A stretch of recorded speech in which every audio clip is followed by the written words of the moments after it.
grand opening, grand closing. Welcome, my friends, my family, my fellow gamers. Your only friend these YouTube streets, Puerto77, back with another video. Let's touch on two topics. Let's talk about two topics to kick off the video. But I want to make an announcement.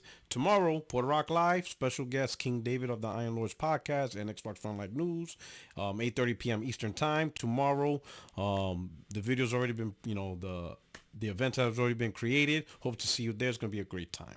But let's talk about two topics. And I touched on it one of them a little bit on the podcast, but I thought, let me just do one a video, because it was just so many topics on the podcast. This one's all about the PC handheld. All right. So when you think about it, it's very successful in terms of, well, I ain't gonna say successful.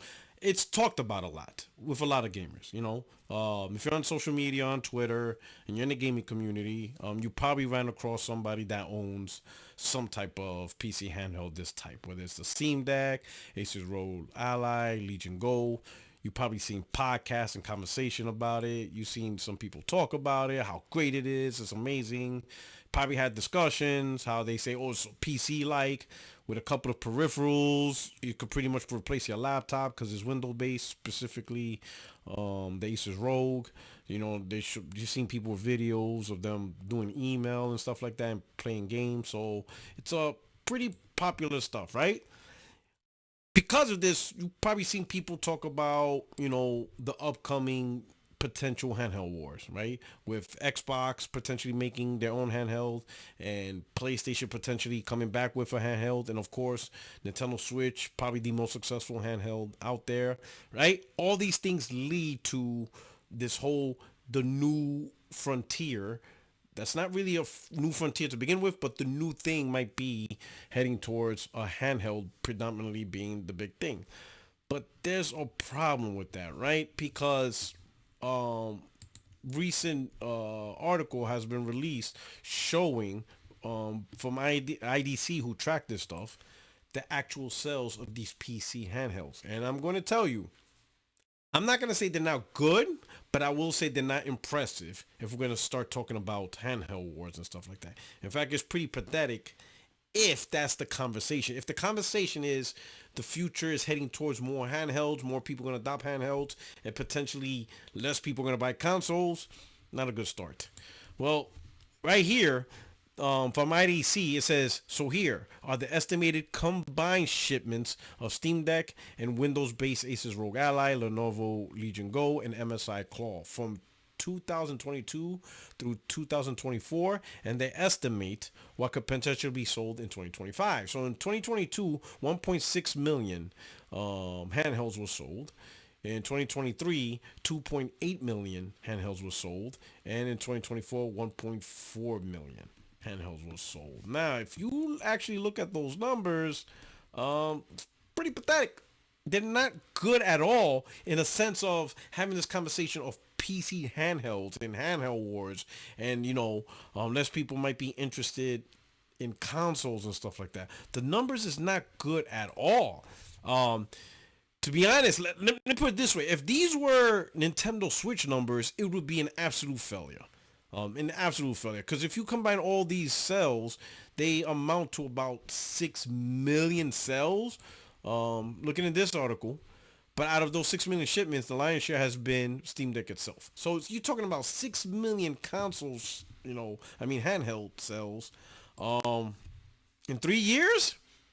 6 million sales in 3 years. Now, it could be a niche product, and if that's the case, if this is a niche industry, then fine. Whatever. But then let's not talk about handheld wars, because you can't have handheld wars in a very niche industry. It's not very impactful. And then even with the Steam Deck, right? Like the big one out of all of them, if you read it again, it says, but out of those 6 million shipments, the lion's share have been the Steam Deck itself. According to IDC estimates, all of the 2022 shipments are a Steam Deck, and Ward tells me upwards of 50% of 23 shipments and 48% of 2024 shipments are the Steam Deck as well. Doing the math, Valve has now shipped upwards of 3.7 million Steam Decks, and I possibly crossed 4 million by now. 3.7 million units in a 3-year period. That is not good numbers at all. Not not good numbers at all. Um, sorry about that. Not good numbers at all. 3.7 million. If we're talking about handheld awards, if we're talking about niche product, sure, 3.7 million. All right. I don't think Steam Deck is going to be pumping out handhelds at the cyclic rate. I don't think you're going to be seeing a Steam Deck 2 anytime soon. So this whole thing about X now, to be honest, now I can see why Xbox has, I ain't gonna say the audacity, but more like the bravado of trying to do handhelds, right? Because considering how they fare in hardware, they don't really do a good job in hardware overall, right? Xbox Series consoles have not sold well at all, so you want to jump in with a different type of hardware. But if these are the numbers that we are seeing, if we're seeing these low numbers, right, from the entire industry of handhelds, then yeah, I can see Microsoft having the confidence and them saying to themselves, we could do at least a million by ourselves. We could do 2 million units by ourselves. I can see them believing in themselves that they could at least sell 2 million Xbox handhelds on their own per year by themselves, right? Which isn't a lot. 2 million isn't a lot. I mean, Vita sold more than that. I mean, Vita ended up selling 11 million in 4 years. So technically, Steam Deck's not even doing Vita numbers, but yet Vita was considered an absolute failure. So is PC handhelds held to a different standard? Because it's not held to a high standard, not at all. And I think that's probably why Xbox could feel like and be like, you know what, we can do better. Just the Xbox name alone will probably net us 2 million sales a year or so. So overall, I personally think this is a niche industry, and it's possibly because number one, these handhelds are expensive. $500+ for handhelds. Those are the price of consoles. Even the Asus ROG Ally, $800. And people had issues with the PS5 Pro being at $700. You're gonna pay a handheld that's like 1080p gaming or less at 30 frames for 800. Sure, they're gonna talk about, oh, but I could do all this PC stuff. But most people ain't gonna buy these handhelds for the PC stuff. They strictly just doing it for the handheld gaming experience, which is not that great, especially at $800. So it's probably why there's very few people that actually buy and own it, and why it's a niche industry. But we'll see how the future holds. If if all this is a niche industry to make more money off the hardware, so who knows? We'll see how it goes. Now, warning. I'm gonna give you a warning for the next topic. This is gonna piss off Xbox gamers. Oh yeah, what I'm about to talk about is going to piss you off if you're an Xbox gamer. If you're an Xbox, diehard Xbox gamer, and you primarily play on Xbox consoles, and you don't have a PlayStation, you don't have a PC, that's your bread and butter. Or if you know somebody that's their bread and butter, they don't play anywhere else. Oh yeah, they're not gonna like this at all. And what is it? Well, we already know Forza Horizon 5 is coming to PlayStation, right? All right, that's a thing. But here's something that we just found out. Forza Horizon 5 is enhanced on PS5 Pro, and it will have increased fidelity in 60 FPS mode, and will add ray tracing, car reflections in races, and in free roam in quality mode. This is a feature that's not even on the Xbox. They don't have ray tracing, reflection, stuff like that. And the higher fidelity, who would have thought that the best console version of Forza is actually on PlayStation? That is absolutely triggering the hardcore Xbox gamers who play on Xbox, primarily play on Xbox, and they're realizing like, holy snap, like this is legitimately best on a PlayStation console. Now, of course, there's some people, they're trying to find a way to cope with this stuff, right? They're trying to find a way to, deal with the pain, right? Take, for example, this guy, Ant Nameless. They're hedging their bets with Xbox Prime, which is releasing far ahead of PlayStation 6, akin to 360's head start against PS3. I wouldn't stress this too much. So you got some that are saying, don't worry, new Xbox 2026. So this is just a temporary, lagging issue. It's going to be all corrected with a brand new Xbox, and it's going to be ready in 2026. And that's pretty much how they're going to cope and deal with all this news, right? Because the reality is this. Sure, Forza 5 is an old game. Forza Horizon 5 is an old game. So some people are just going to say that. But what you have to understand is Microsoft has the bravado to make the better version on PlayStation. So while Forza Horizon 5 is an old game, what does this say about the future games that will be day and date? Like Doom. Fable just got delayed, potentially day and date on PlayStation. Will that have features, ray trace reflections, maybe 60 frame patches, whatever, that cannot be done on Xbox? Those are the things you got to think about. So sure, while Forza Horizon 5 is an old game, right? And Xbox gamers played that game years ago. What about the future games? It's clear Microsoft has no issues with making the better version, at least for consoles, on PlayStation and not on Xbox. Here's another one they're going to say this, right? More, you can say a bit of cope. And this is like what I was referring to.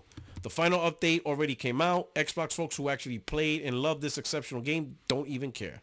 These old first-party games getting ported will fund more great games. Sure, all game sales could potentially fund the next game. But again, what about the future games? What about the games that are day and date? Doom, potentially Fable, Halo, Gears.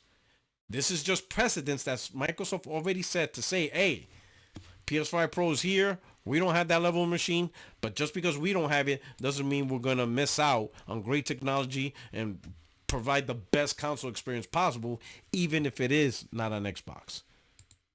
Christopher Lewis. Damn. Never thought I'd see the day where the best console version of Forza was a PlayStation. Xbox is so cooked. It's bad messaging. And this is the thing. How do you prep the next console when you already set the condition to tarnish your own name, at least from a hardware perspective? From a multi-platform, third-party perspective, sounds great. Xbox as a third-party, multi-platform, put games everywhere. Sounds great for that in terms of context of that, pushing that message.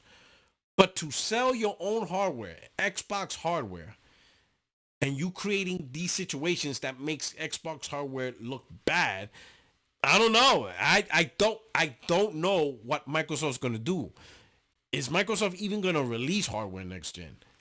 It's just weird how they're setting up the next hardware for failure by doing this stuff. It doesn't make the next hardware appetizing or appealing or even valuable in any way. All this stuff is just pro PlayStation from Microsoft. So it's an interesting scenario to see what they're gonna do. But of course, you're going to have some still in the now. Prime time. No, it's just got pro features. It still looks better on Xbox. Still.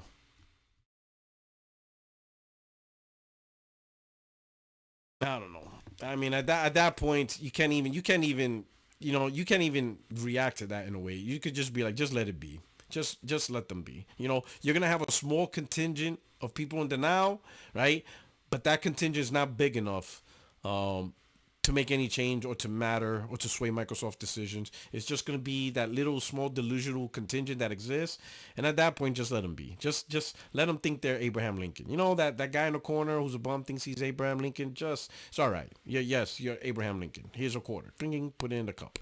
That's weird. Well, anyway, that wraps up my video for the day. But don't forget, tomorrow, 8:30 p.m. Eastern Time, Puerto77 Live. Again, it goes every Friday, 8:30 p.m. and special guest King David. And we're going to chop it up.